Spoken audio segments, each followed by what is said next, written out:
And welcome, Paul. Paul's been a very active member of ACE for a while, particularly on the energy-themed group, and has obviously been doing up his own house with a variety of installations. So has a presentation for us, and thank you very much indeed, Paul, for your time putting that together and for what you're about to tell us. Thanks very much, Sarah, and hello, good morning, everyone. It's great to be with you. As we've said, I am not an expert by any means, and across this sort of cafe this morning, we've got some fantastic expertise. So I'm really looking forward to the discussion we have afterwards. I'm just going to share screen because I've got a few slides which sort of help me and remind me of things to share with you, and hopefully you can see that first headline.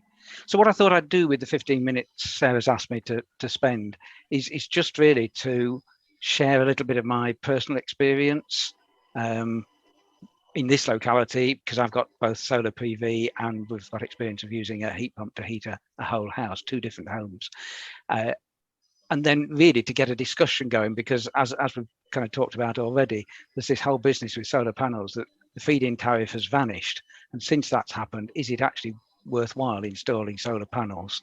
And I've certainly had quite a few people with heat pumps. Say they don't really understand them, and yet the government's sort of telling us that they're going to be dead important for the future, and do they work in the cold north? So I'll try and share a couple of those things with you. Talk about solar panels first. That's the solar panels on our home here in Giggleswick. There's 12 panels there, and they generate 3.6 kilowatts at their peak output. We've had them for about 5.5 years, but the first couple of years they weren't on the roof. They were actually on the ground in the garden on sort of racks that angled them towards the sun. And then we had some renovations done to the house and the roof was redone. And so then the solar panels were moved up onto the roof. And you can see that meant that we could fit them very neatly in line, as they often are on new builds. And I think it looks nice. And we restricted ourselves. We could have fitted more panels, as you could see, but we restricted ourselves because it's a rather beautiful old roof. And we had this dilemma of how do we kind of get the eco benefits and yet still show some of the character of the roof, and that's why we settled on that 12. It's a lovely south facing unshaded roof, so it's a great location. Those are the gubbins that are inside the loft that kind of make it all work. In the middle here is the inverter. It's what's called a hybrid inverter, because you need one. Not all inverters are made the same, and you need one that's capable of running a battery system. And also not all can provide emergency power if the grid goes off, but this particular one can. So we've got a little switch down in our meter cupboard where if the grid does fail, we can isolate the house from the grid and switch over to an emergency power supply. A lot of people don't realize that you can have a beautiful sunny day, you've got your solar panels, but if the mains power goes off, you generally speaking, with a traditional inverter, you can't generate even though the sun's fully shining. It's only certain inverters that can cope with that, and it's generally when it's matched up to a battery system. So we've got the inverter in the roof, and then we've got batteries, and the particular ones we've got, they're these ones down in the bottom right-hand corner, and they're modular. So each battery is 2.4 kilowatts, lithium-ion battery, and you can just buy as many as you want, or more to the point, as you can afford. And we just have them stacked in a computer cabinet, basically just to the side there. So we've got 3, which effectively gives us about 6 kilowatt hours of storage.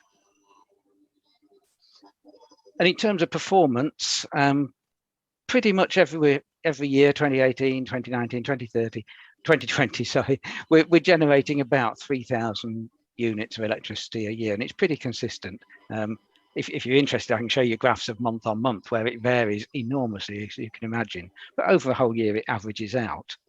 It's really interesting just to see the first couple of years, 2016, 2017, when they were down on the floor, because that meant they got a little bit of shading from the trees when the sun wasn't very high. Some shading happened in spring and autumn, and shading even on just a couple out of the dozen panels makes a huge difference to the performance. And you can see that effect in those first couple of years, but once they're up on the roof, they've been pretty consistent. So one of the things we wanted to talk about was money, and I'm just going to give you the bare facts, and then we can explore it afterwards, because everybody's financial situation and sort of setup is going to be different. But the point is, as we've been saying, the feed-in tariff finished 2 years ago. Feed-in tariff, it's actually a bit of a misnomer, because the majority of it was actually a generation tariff. You were paid to generate units of electricity. And right at the very beginning, you were paid an enormous amount. People who got in at the start, they had to pay a lot to buy their solar panels. They were very expensive then. But they were getting something like 44p a unit. And gradually over the years of the scheme, they tapered that down till it was next to nothing, and they stopped the scheme 2 years back. Added on to that generation bit, they pay 5.5p per unit exported. And most people with solar panels, the amount they generate is metered, but the amount they export to the grid is not metered. So it's just assumed by the government that you export 50%, and you get a 5.5p for half of the electricity that you've generated with your solar panels. So if you're lucky enough to be on one of these traditional FITs, they're guaranteed for 20 years from when you started. They're index linked. They're not taxable. If you got in at the 44p, I think you'd be doing rather well. But they finished and they were replaced with SEGs, the Smart Export Guarantee. So now, if you install solar panels now, the only thing that will actually cause money to come into your bank account from anyone is a export tariff, the Smart Export Guarantee. And they're offered by individual companies. This is a horribly busy table, but companies you will recognise: Bulb Energy, Octopus, OVO, Scottish Power, EDF, British Gas, Utility Warehouse, and the table goes on miles down below this. So lots of everyday utility companies are now offering SEGs, and the amount they're offering varies from about 5.5p per unit down to 2p and less. So they're considerably different. And some of them are for fixed 12 months and then you renegotiate. Some of them are variable rates, but open-ended. So if you put solar panels on now, that's the only income you're going to get. And it's almost impossible to make the maths work in financial terms. Are they worth fitting? I mean, as somebody keen on the environment, yes, of course they are. Generating electricity locally is and sustainably has to be a win. But in terms of finance, the SEGs really don't do a great deal to repay you for the cost of putting the panels up. So basically, if you want to make the maths add up, you've got to use the electricity that you generate yourself. Because as we all know, electricity is quite expensive, 17, 18p a unit, and going up year on year. So if you can avoid having to buy your electricity as much as possible, that way you can probably make your solar panels pay. What I'll do is I'll just share with you a couple of typical days with our solar panels, with our 6 kilowatts of battery storage. So this is 1st of June, just recently, and it was a gorgeous day. Just to orientate you, this graph is a 24-hour period. So it starts at midnight, runs through to early morning and dawn, through to the middle of the day, afternoon, and across to midnight again at night. So this is a 24-hour picture. And if you start looking at the green line, that's actually what the solar panels are generating. And dawn, of course, comes very early at the moment. So as soon as some light appears, a very small amount of electricity is generated. But it only really starts to take off when the sun actually gets round and is directly onto the panels. And it's fascinating to watch how the output of the panels more or less exactly mirrors the arc of the sun moving across the sky. Here we are, as I say, we face dead south. So for us, midday, peak output, just about there, and it'll be somewhere towards the 3.6 kilowatts that the panels are rated at.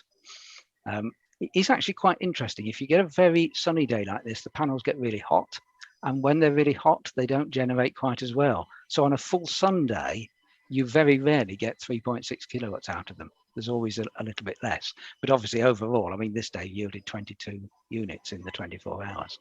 So it was a pretty fantastic day. So that's the green line, is what the panels are generating. The blue line is whether we are importing or exporting electricity from the grid. So you can see in the early hours of the morning, the red line is what we're actually using in the house. And that's usage off the battery from the day before. So we ran most of the night until about 4 a.m. when suddenly the batteries ran out and we have to start importing little bits of electricity. And as you know, there are things on in your house all night, fridges and freezers and things on standby and various sort of background things running.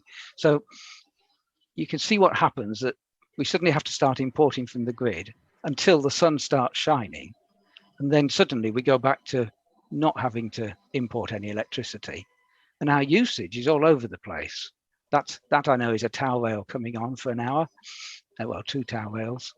That because it was a sunny day, we thought we'll do some washing, and we ran the dishwasher, and all those peaks are when those are on their heating part of their cycle. And as you can see, sometimes they're peaking up using 3, almost 4 kilowatts of energy, but at no point are we having to import anything from the grid because the battery supplements what's available from the solar panels. On this particular day, by lunchtime, the batteries were 100% charged. And at that point, the blue line whizzes up, indicating that we're actually exporting energy to the grid. So do you see how the graph shows what's happening? And really the most interesting bit is the evening when the sun is going down. It's still light, but it's moved around off the panels because this time of the year the sun goes well round beyond west, as you know. And that's when you often start cooking and using appliances. And you can see that apart from odd times of really big demand where there's a little bits of import, most of the evening we were running off stored energy in the batteries. And that for me makes all the difference in terms of looking at the economics of it. I'll quickly show you another graph. This is 4 days ago, the 8th of June, much more variable day with sunshine and cloud. You can see the green line of the generation. It's still a good day. We generated nearly 19 units of electricity. But you can imagine if you didn't have the batteries, trying to time your use of electricity with that it's impossible. And yet overall, the import was very, very little. It's only when that blue line dips below that we're importing. And just finally, just to show you, even in winter, this is the 6th of January, very short day, of course, but just for that period of the short day, we generated 4 units and didn't import for a short period. But obviously we had to buy a lot of electricity for other use that day, as you'd expect in the middle of winter. So that gives you a feel. For me, the batteries make all the difference. And the costs of them are changing. When we bought them, they were about £1,300 per battery unit. They're now down to about 800 and getting cheaper all the time. Just to mention before we go on to looking at heat pumps, there are other forms of storing energy. And one obvious one to think about is putting spare energy into your hot water system, into your hot water tank. This is a clever little bit of kit. There's various makes, but this is one of the best known. Costs about £400. This box of tricks sits where your switch to your immersion heater is. And the sensor, that's a wireless sensor that fits down at your electricity cupboard, tells the device whenever you're exporting electricity, and instead of exporting it, it diverts it into the immersion heater. And it's clever because your immersion heater would normally draw 3 kilowatts to switch it on, bang, 3 kilowatts, whereas this can send even just a couple of 100 watts into the hot water until the hot water tank has reached the temperature you've set on its thermostat. So that's one way, a cheaper way of storing some of your surplus energy. Another possible way, if you've got an electric car, is to charge up your car from the sunshine. But obviously that only works if the car is sitting at home in the sunniest part of the day. So that's probably enough just to get us thinking and give us material to talk about. But my clear message is that for me, without some sort of storage, you will not make your panels pay. Although environmentally, of course, any sustainable generation is good. Just very quickly to talk about heat pumps. People find them very mysterious, but I mean, we've all got heat pumps in our house. Everybody's got at least one in their fridge and freezer. And basically, it's just an electrical compression device. Compression heats up gases, like when you're using a bicycle pump, the pump gets hot. And that's not the friction of the pump going up and down. That's actually the physics of compressing a gas. And if you have very efficient ways of doing that, which happens in fridges and freezers and air conditioners, you can move heat from one place to another, and the amount of electricity you use to move the heat is much less than the amount of heat you move. So with an air source heat pump, that's a typical one just sitting outside somebody's house. It's basically a unit on the outside that has a fan that blows air through a radiator, and the the heat pump, this is a sort of simple diagram, the heat pump collects heat from the air crossing through the radiator and channels it inside into a water-based cylinder system. So you can use a heat pump to heat both your domestic hot water and the water that goes around your central heating system. And typically 1 kilowatt of electricity will allow it to move about 3 kilowatts of heat into your house. So that's a typical kind of ratio of efficiency. Just to give you a few figures, I said we look after a home in Settle. It's small, it's a stone built terraced cottage, 2 up 2 down if you like. It's got a decent sized domestic hot water tank, 150 litres, and it's got radiators throughout. It's not underfloor heating. And the heat pump system for this is an 8 kilowatt system. So it can actually produce 8 kilowatts of heat going into the house. With the old gas boiler we used, well, it was a very old boiler. It actually used more than 10,000 units of gas a year. And now we can get all heating and hot water for about 4,300 units of electricity. Now, if that electricity is itself generated in a green, sustainable way, that's an incredible win. People often wonder, is the hot water hot enough? And the answer is yes. It heats the hot water to 50 degrees, and it can reheat a whole cylinder of hot water in half an hour. So it's really, really impressive, better than an immersion heater. The radiators run cooler, but we were lucky that we had fairly large radiators in this house. There was just one that was a bit small and we had to enlarge. Obviously underfloor heating is perfect for heat pumps because they run at lower temperatures and the whole floor is like a radiator. It's a huge area. But to be honest, it will work perfectly well as long as you've got big radiators, and a heating engineer will be able to work out the maths of whether radiators are the right size for the temperature the heat pump will produce. It is fantastically toasty. The benefit of heat pump heating is that because it's not a sudden on, huge temperature, sudden off like a traditional gas boiler, you just keep it on all the time. And the house is permanently occupied, so it's just perfect for that. And it's 21, 22 degrees all year round inside. It's just gorgeous for just 4,300 units of electricity. This particular installation cost about 7,000 quid, and there is a renewable heat incentive from the government, which is not a set amount of money. It's calculated on the EPC of the house. But for this particular house, over 7 years, they pay back 4,200. So you can see the net cost was actually 2,800. Perhaps a bit dearer than a new boiler, but not a lot.